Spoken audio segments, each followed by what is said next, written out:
سیدنا امام زین العابدین رضی اللہ تعالیٰ عنہ سے لے کر آج تک صوفیاء اور اولیاء کی جماعت میں جاری و ساری ہے۔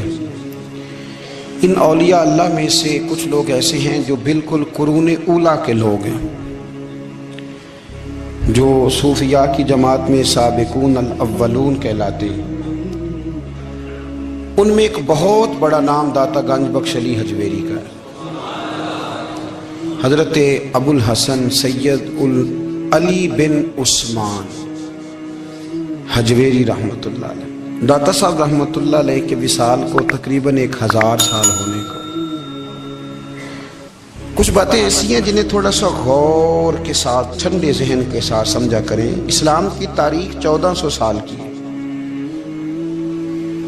اور 1000 سال پہلے کے داتا صاحب بزرگ ہیں۔ داتا صاحب فرماتے ہیں میں اس زمانے میں مرید ہوا، مجھے اجازت ہوئی، میں نے اپنے مرشد کی خدمت کری، پھر مجھے حکم ہوا، اپنے قلم سے لکھتے ہیں، پھر میں لاہور آیا۔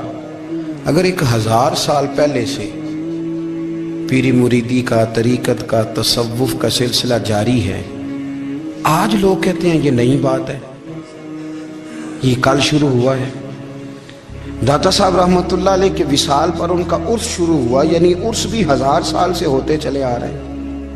آج بعض لوگوں کو غلط فہمی ہوتی ہے کہ یہ آج کی کوئی نئی ایجاد ہے، اور اگر 1000 سال پہلے کے لوگ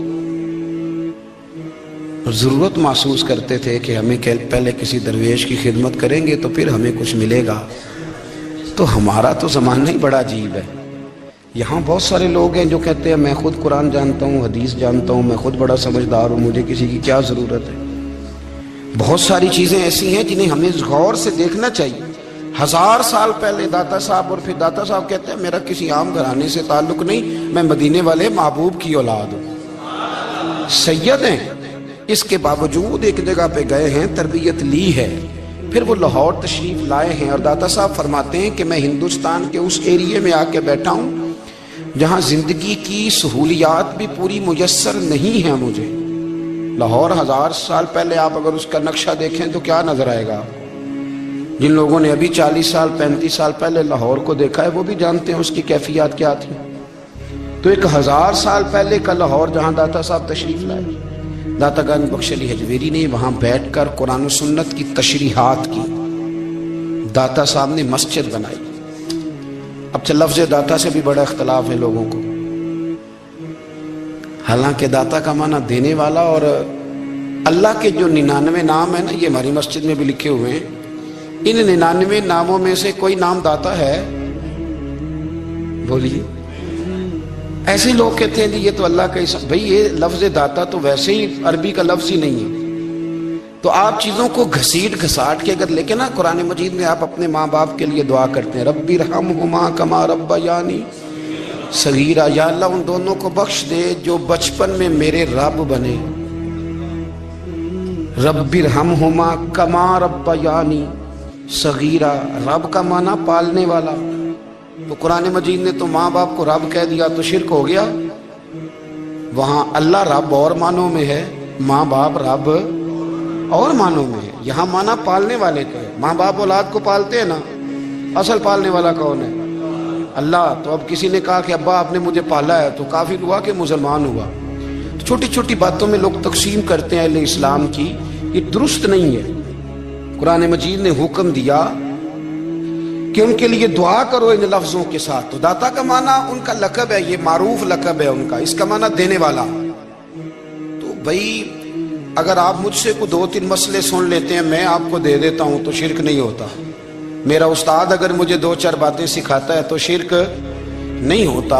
آپ کے اور میرے بزرگ والدین ہمیں کو 2-4 ہزار دیں، ہم ان سے مانگ لیں تو شرک، تو یہ اتنی زیادہ وہ معاملہ نہیں ہے۔ آپ اس کو سمجھیں۔ لوگ الجھاؤ پیدا کرتے ہیں، اس الجھاؤ سے بچنا چاہیے۔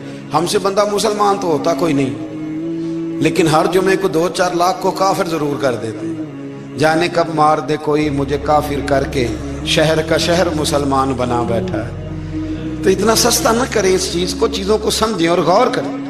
تو داتا صاحب رحمۃ اللہ علیہ نے قرآن و سنت کی تشریحات کی۔ اب ایک بات میں کہنے لگا ہوں، داتا صاحب رحمۃ اللہ علیہ، بابا فرید صاحب رحمۃ اللہ علیہ، حضرت شیخ عبد القادر جیلانی غوث پاک رضی اللہ تعالیٰ عنہ یہ وہ بزرگ نہیں ہیں کہ جن کی تاریخ دفن ہے،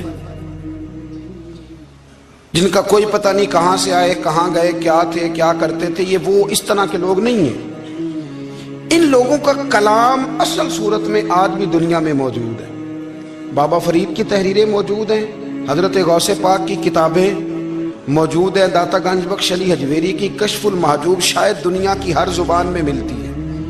اب میں جو بات کہنے لگا اس پر غور کرنا، اگر کشف المحجوب آپ پڑھیں نا ساری، تو سب سے پہلے وہاں ملنگوں کا داخلہ بند ہوگا، کوئی ملنگ آپ کو نظر نہیں آئے گا، چونکہ داتا صاحب کی تعلیمات بالکل اس کے برعکس ہیں۔ فوری طور پر وہاں عورتوں کا داخلہ بند ہوگا، چونکہ داتا صاحب کی تعلیمات اس کے بالکل برعکس ہیں۔ میلے ٹھیلے یہ ساری چیزیں وہاں بند ہوں گی۔ یہ کوئی کہیں نہیں داتا صاحب نے کہا کہ پنڈی سے پیدل آنا بڑے بڑے جھنڈے اٹھا کے اور میرے مزار پہ حاضری دینا، داتا صاحب اس کے مخالف ہیں، اس لیے کہ وہ کوئی ایسی چیز تو نہیں کہ وہ دفن ہے۔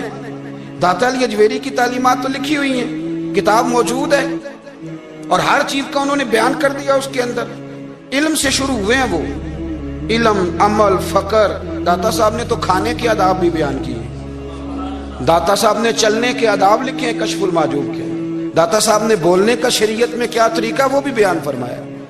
داتا صاحب نے تو کوئی ایسی چیز نہیں ہے جو آپ کہیں کہ باہر سے لے کے جانی پڑے۔ مسئلہ تو یہ ہے کہ یہ جو کچھ ہو رہا ہے، ایک آدمی ان کی قبر سے پھول اٹھاتا ہے اور وہ کسی کے گلے میں ڈالتا ہے تو اس کا بھی اسے 400-500 روپیہ نظرانہ چاہیے۔ یہ کہاں لکھا ہے داتا صاحب نے؟ کس کتاب کا حصہ ہے؟ ان کے مزار کو آپ جس مرضی چیز سے غسل دیں، اور داتا صاحب نے نہیں کہا تھا کہ سندل لے کے آنا تو میری قبر کو غسل دینا، انہوں نے کہیں نہیں کہا۔ کیوں زیادتی کرتے ہیں مشائخ کے ساتھ؟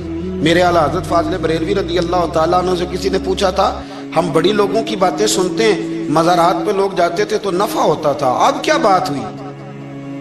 اب اس طرح سے ہماری دعائیں مستجاب نہیں ہوتی۔